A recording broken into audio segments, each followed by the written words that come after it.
Alaikum wa rahmatullah, j'espère que vous allez bien. Aujourd'hui, je vais vous parler d'un sujet très important qui est celui de la motivation. Comment rester motivé quand on est voilé, quand on porte le voile, et puis qu'on a un business ou une affaire à tourner à côté. Avant de commencer, pensez à vous abonner à la chaîne, à laisser votre petit pouce bleu sur la vidéo, en dessous de la vidéo, et puis à commenter au fur et à mesure de la vidéo pour me donner vos impressions. Alors pourquoi il faut garder sa motivation quand on porte le voile et qu'on a une activité à côté? Alors, c'est une équation qui peut paraître étrange. En fait, le fait de lier la motivation, le voile et puis le business, en quoi c'est très important, bien plus, plus encore que quand on n'est pas voilé et qu'on est un business. Déjà, il faut savoir que quand on gère une affaire tout seul, il faut énormément de motivation pour se motiver tous les jours parce que vous n'avez pas un patron derrière vous qui va vous dire, qui va vous donner en fait toutes les tâches à faire, tout ce qu'il faut faire pendant la journée ou pendant la semaine. C'est un peu sécurisant d'avoir cette chose-là. Mais si vous êtes dans l'optique de monter votre business ou que vous avez déjà un business, vous savez que vous devez vous motiver toujours, tous les jours, toute seule dans votre coin. Alors, il y a des choses à faire, il y a des astuces, il y a des pistes, il y a des méthodes, il y a des routines à adopter pour rester motivé. Je ne vous garantis pas que vous allez le rester tous les jours et vous allez avoir des moments un petit peu de creux, c'est tout à fait normal, hein, mais vous allez faire en sorte que plus les jours avancent, vous allez réduire en fait ces jours-là ou ces moments-là où vous n'êtes plus motivé. Donc ça va être vraiment des petits épisodes, hein, et puis vous allez être motivé quasiment tout le temps. Alors pourquoi il faut rester motivé quand on porte le voile?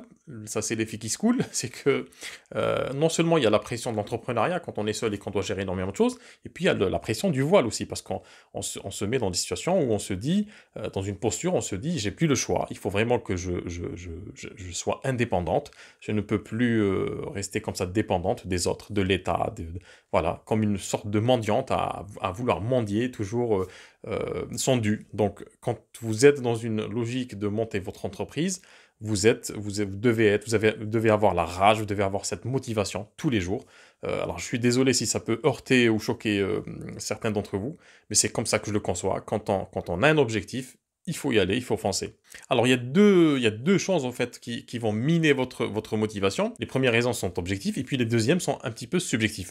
Quelles sont les raisons objectives qui font que vous allez avoir le moral en berne, vous n'allez pas être vraiment tip-top tous les jours? La première, c'est que en France, il y a un climat, alors je ne parle pas d'islamophobie, il y a une islamo-hystérie sur l'islam en général.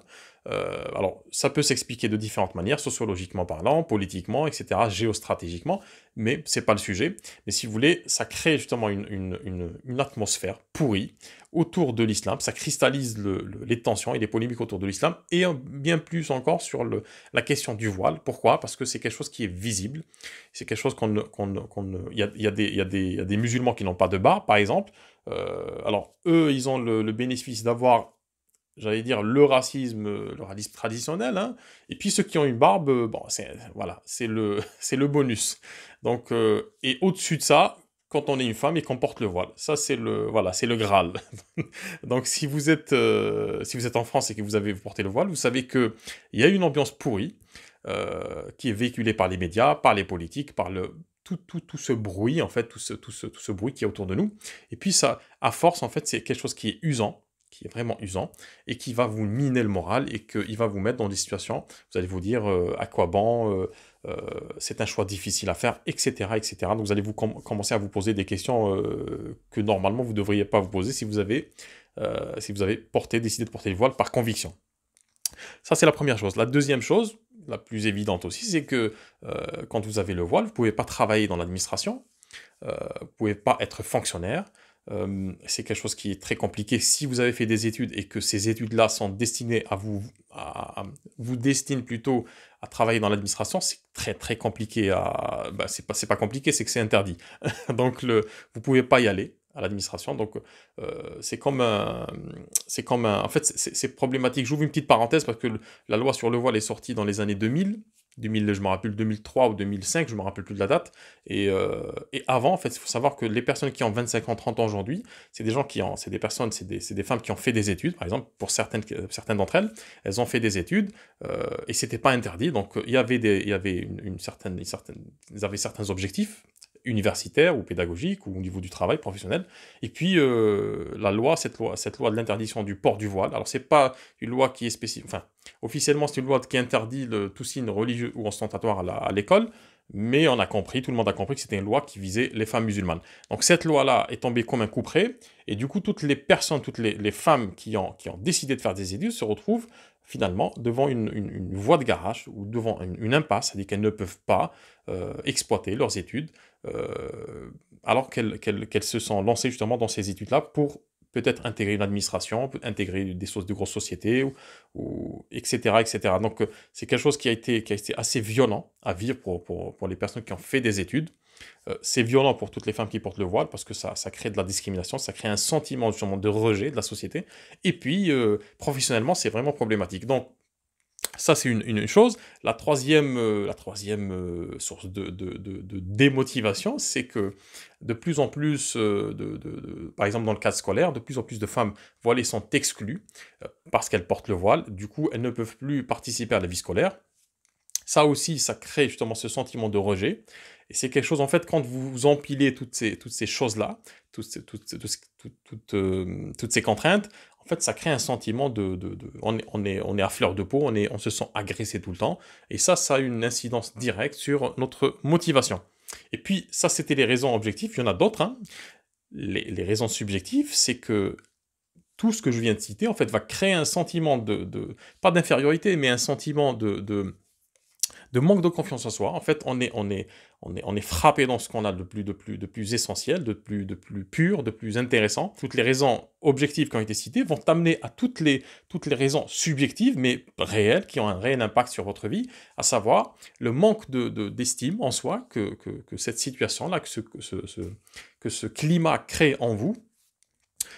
Ça mine donc votre estime en soi, ça mine votre confiance en soi.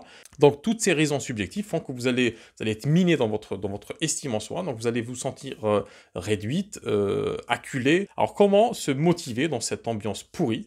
La première chose, est de pratiquer ce qu'on appelle l'ignorance sélective, c'est de carrément couper court à tout ce flux d'informations qui est non seulement inutile, mais nuisible. C'est-à-dire que moi, à titre personnel, je ne regarde plus la télé depuis des années. Les radios, exactement pareil. C'est-à-dire que je n'ai plus ce flux d'informations. Alors, je choisis de ce qu'on appelle la curation de contenu. Je sélectionne en fait mes sources d'informations et je ne les consulte pas tous les jours, c'est-à-dire tout ce qui est politique, tout ça, ça m'intéresse mais de très très loin. Si ça n'a pas d'impact sur moi personnellement dans ma propre vie, ça ne m'intéresse pas. Donc cultivez donc l'ignorance sélective. Si vous sentez que vous êtes rejeté par la société, prenez-le plutôt comme un défi, un challenge, ne le prenez pas comme une agression, parce qu'en fait, ce qu'on perçoit, c'est une carte mentale, c'est quelque chose qui n'existe peut-être pas, ou peut-être qu'il est atrophié, il est amplifié par ce qu'on pense. Donc c'est très important de se recadrer, de se dire, voilà, je vais me concentrer sur moi-même, sur ce que j'ai envie de faire, et puis tout ce qui vient de l'extérieur, ça en vire, ça ne m'intéresse pas, ça ne me touche pas, et donc ça en crée une forme de bulle autour de soi. Pour créer cette bulle-là, donc la première, c'est de revenir en fait à l'essentiel de ce qu'on pense, c'est que justement, si on porte le voile, c'est une conviction. Cette conviction-là est motivée par quelque chose de plus élevé, la foi. Et puis on se dit, si j'ai décidé de faire ça, je continuerai à faire ça parce que c'est moi, ça fait partie de moi. Et puis personne n'a le droit de vous dire qui vous devez être.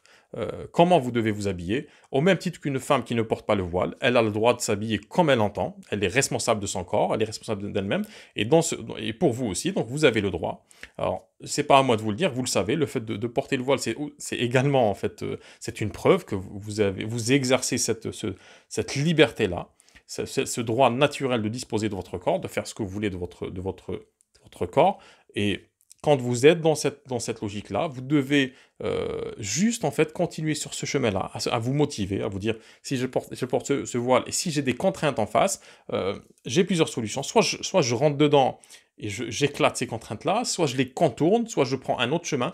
Il y a différentes façons de faire face à une situation, différentes façons économes en énergie, en émotion. Donc vous n'êtes pas forcément obligé d'aller en guerre, d'aller batailler façon Don Quichotte contre des moulins. Donc vous n'êtes pas obligé du tout de faire ça. Donc changez de paradigme, changez votre façon de voir les choses. Si vous voyez que vous êtes dans une situation où vous sentez trop de stress, diminuez l'apport en stress, diminuez tout ce flux d'informations qui est inutile. Alors, peut-être vous êtes désabonné à des pages qui ne parlent que... Alors, je ne vais pas les citer, il y en a quelques-unes, et plus encore, les pages communautaires, hein, les pages, entre parenthèses, musulmanes, hein, ou tenues par des musulmans, il y a des pages qui sont complètement anxiogènes. C'est limite, c'est un cancer intellectuel. Quand vous êtes sur ces pages-là, vous avez envie de vous suicider et de mettre fin à vos jours, ou d'arracher le voile, ou de rentrer dans un trou et d'attendre la mort. Donc, ces pages-là, évitez comme la peste. Tout ce qui fait que ça ne vous donne pas envie d'avancer, ça vous virez. Les émissions de télé qui parlent de ça, les émissions polémiques, les gens qui parlent du voile, parce que généralement c'est des hommes qui parlent du voile à la télé, donc, et non pas, donc ils ne sont pas du tout musulmans, donc les gens qui parlent par procuration, donc c'est une procuration forcée, ça nous est tous arrivé de voir ces émissions-là et de se dire de quel droit ils parlent à ma place, etc., etc. Donc, au lieu de vous énerver, de vous exciter devant ces émissions-là, coupez court à ce flux d'informations qui est inutile. Parce qu'il faut savoir que c'est des gens qui sont là pour faire de l'audimat. Donc, coupez ça, coupez ce jus, et décidez justement de ne recevoir que des choses positives. Donc, entourez-vous de personnes positives, relativisez votre situation. Et puis surtout, très important, concentrez-vous sur un objectif viable et quelque chose qui vous parle, qui vous correspond, qui est aligné avec vos valeurs. Et quand vous aurez... comme dirait le dicton, l'oisiveté est mère de tous les vices. Quand vous avez, c'est une parole qui a été dite par Abdullah ibn Abbas bien avant, il n'y a rien de pire que l'oisiveté, que la vacance, le chômage, le fait de vaquer dans l'oisiveté, de ne pas avoir de but.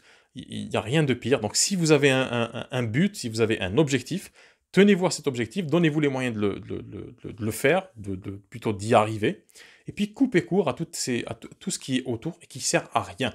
Et vous allez voir qu'en faisant cela, en cultivant justement cette ignorance sélective, vous allez acquérir beaucoup plus, vous allez être beaucoup plus sereine, vos décisions vont être prises de manière beaucoup plus sereine. Il y a une dernière chose avant que j'oublie, en psychologie, il y a ce qu'on appelle les biais psychologiques.